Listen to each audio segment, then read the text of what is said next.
Hi. We should have an introduction. Hi, welcome back to our Sifu Says section. Today we're going to be talking about what we call guards. Specifically, guards are places usually consisting of a specific stance and a specific hand position where we start our self-defense techniques from. In most modern styles these days, boxing, kickboxing, MMA, generally Muay Thai, all of these martial arts use some kind of what I would call a front guard, whether it be hands here, hands here, hands here, depending on the stance. Could be heels off the ground, front foot planted, back foot, heel off the ground, both feet planted, one knee bent, one leg straight. These are all just different positions based upon the philosophy of a certain fighting style. In Kung Fu, we have these funky things called stances, which you can refer to the Sifu Says video on the stances to explain in greater depth what all of the different stances are all about. But for instance, just quickly, the horse stance, we have our cat stance, we have our bow stance, we have cross step. We have various different positions that we can use for guards. Now, all of our Kung Fu forms have sentences of techniques or series of techniques in them that move through various stances, through various techniques. So the starting position for those sentences we could use as a guard. For instance, when we start in a certain position or in a certain guard, we already know what particular areas we are vulnerable and where our strengths are in that position, and also what techniques are going to cover those vulnerabilities. So if I was to stand in a side guard in horse stance, so I'm not actually fighting this way, I'm actually defending myself this way. So if I was to turn side onto Ken and have my hand up in a Jiu-Sao position, we call this, this is my guard. This is my side guard in horse. The stance is horse stance. The arms in a Jiu-Sao position. My hand, although you can't see it, is in line with my shoulder in this instance. And what that's basically saying to the person who's standing here is it's giving him the avenue or the alley for which they can approach me if they want to attack. So my techniques and my self-defense are going to move from that position with the knowledge of where I'm open. And you may be looking at my leg right now and going, yes, that's open too. So when I stand in a certain position, I'm leaving vulnerabilities in some areas. So the most basic stance and the most basic guard that we teach beginners is this guard, because it eliminates the majority of vulnerabilities.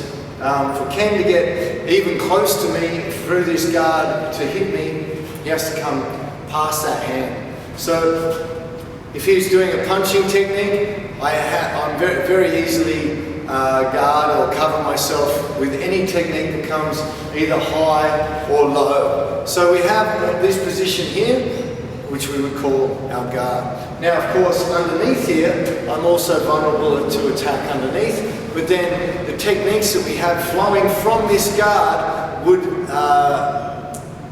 cover those angles and those vulnerabilities. So, if I wanted Ken to punch behind my hand, then I would drop my guard down slightly. So my first technique, I would know that I was going to have to, probably should look at him while he's punching me in the head. I know that if I drop my hand down, I'm leaving a channel behind my hand, okay? If I drop my hand into a position where I'm not aware of, and this is the danger with guards, people assume a guard and then don't think about these kind of things, where their hands are. If I drop my hands down now Ken has this whole position from which to attack me, which he obviously enjoys. So, in Kung Fu, we're training our students to be aware of where their hands are, where their vulnerabilities are.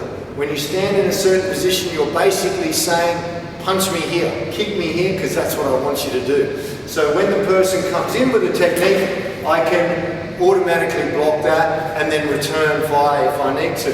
So that would be a side guard in horse stance. So for instance, another guard, maybe in a bow stance guard, which is more similar to a more modern fighting position.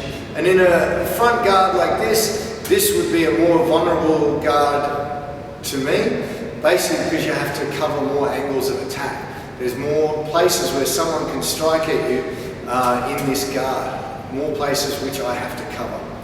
But when we have our guard, I can have my hands open like this, I can have my hands in the center. If I have my hands open, I know what techniques I want to use from this position.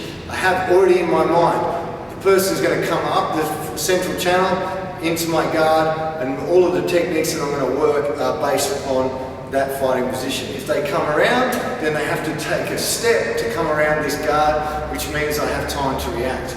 They can come up underneath or they can come around here, and again, the techniques which I've practiced are going to help cover those vulnerabilities.